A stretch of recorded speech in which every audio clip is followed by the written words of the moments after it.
آیت اللہ سید یوسف حسین امروہوی۔ یوسف الملت آیت اللہ سید یوسف حسین صاحب 18 رجب سن 1312 ہجری میں سرزمین امروہہ پر محلہ دانشمندان میں پیدا ہوئے۔ یوسف الملت کے والد محترم مولانا حاجی سید مرتضی حسین صاحب قبلہ تھے۔ آیت اللہ یوسف امروہوی اپنے زمانے کے مسلم الثبوت مجتہد تھے۔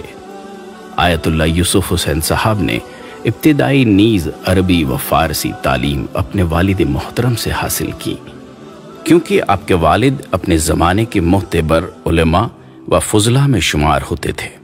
ابتدائی تعلیم سے فراغت کے بعد آپ نے رامپور کا رخ کیا۔ وہاں جناب محمد امین شاہ آبادی کے پاس معقولات کی تعلیم حاصل کی۔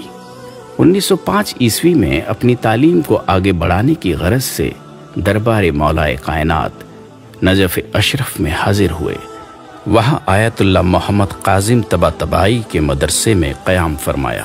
وہاں رہ کر بزرگ اور تجربہ کار اساتذہ کرام کی خدمت میں زانوئے ادب طے کیے، مثلا آیت اللہ محمد قاسم خراسانی، آیت اللہ محمد قاسم طباطبائی، آیت اللہ سید ابو الحسن اصفہانی، آیت اللہ شیخ علی کوچانی، آیت اللہ ضیاء الدین عراقی اور آیت اللہ سید ابو تراب خوانصاری وغیرہ۔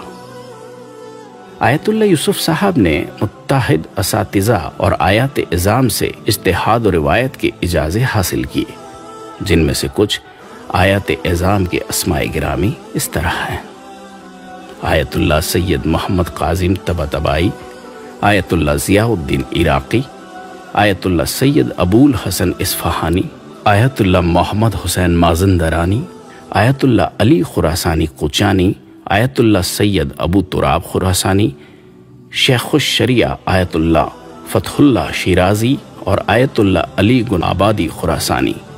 ان اجازوں کے ذریعے آیات اعظام نے آپ کے علم کا اعتراف کیا ہے، جس سے آپ کی صلاحیتوں کا اندازہ ہوتا ہے۔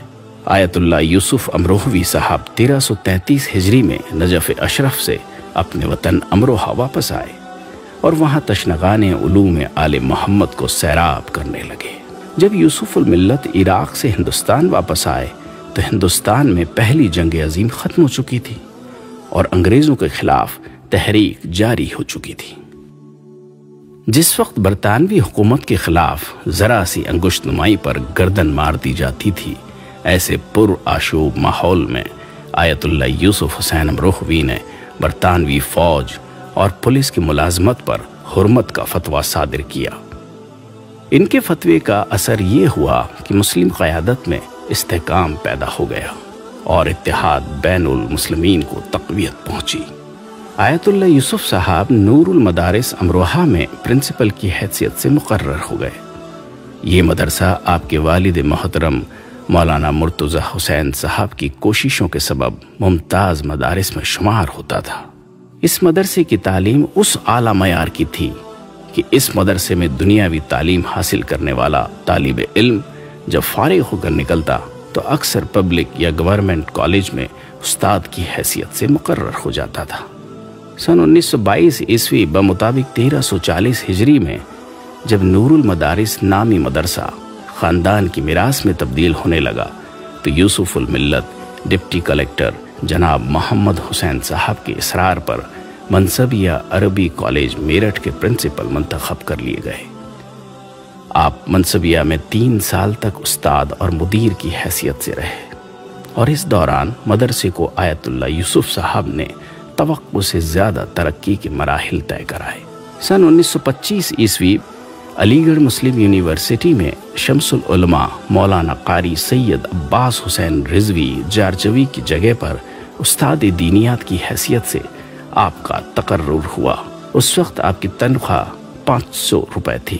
جب آیت اللہ یوسف صاحب علی گڑھ مسلم یونیورسٹی میں پہنچے تو اس وقت یونیورسٹی میں شیعہ نماز جمعہ کا تصور نہیں تھا۔ آپ کی کاوشوں کے ذریعے وہاں شیعہ نماز جمعہ قائم ہوئی، جو آج تک جاری و ساری ہے۔ آیت اللہ یوسف صاحب اپنی زندگی کے آخری لمحات تک اسی عہدے پر برقرار رہے۔ ان کے کارنامے دیکھنے دکھانے کے قابل تھے۔ وہ بے حد منصر المزاج اور با اخلاق شخصیت کے حامل تھے۔ مہمان نوازی ان کی طبیعت میں کوٹ کوٹ کر بھری تھی۔ موصوف کے گھر کا دروازہ بلا تفریق مذہب و ملت ہر طالب علم کے لیے کھلا تھا۔ خاص طور سے جدید طلاب کی بہت زیادہ حمایت کرتے تھے۔ یوسف صاحب میرٹھ سے الحادی نام کا رسالہ نکالتے تھے جس میں آپ کے فتاوی شائع ہوتے تھے۔ آیت اللہ یوسف حسین صاحب نے متعدد کتابیں تالیف کی، جن میں سے تفسیر یوسفی، مستطاب نہج البلاغہ، ترجمہ و حاشیہ نہج البلاغہ، رسالہ جعفریہ، ترجمہ ذخیرۃ العباد، کفایت الاصول کا حاشیہ، شافیہ کے جوابات اور توضیح الرقعات کے اسماء قابل ذکر ہیں۔ یوسف الملت تالیف و تصنیف میں دن رات ایک کیے رہتے تھے، جس کی وجہ سے بیمار ہو گئے۔ اپنے دور کے بڑے سے بڑے حکیم کے مطب جا کر علاج کرائے، لیکن صحت مستقل گرتی رہی، لہٰذا مجبور ہو کر امروہہ واپس آ گئے، اور یہ بیماری خدا سے ملاقات کا سبب بن گئی۔ آیت اللہ یوسف حسین صاحب 1352 ہجری میں بارگاہ خداوندی سے منسلک ہو گئے اور مجمع کی 1000 آہ و بکا کے ہمراہ عزا خان نور المدارس محلہ دانشمندان کی شہ نشین میں سپرد خاک کیے گئے۔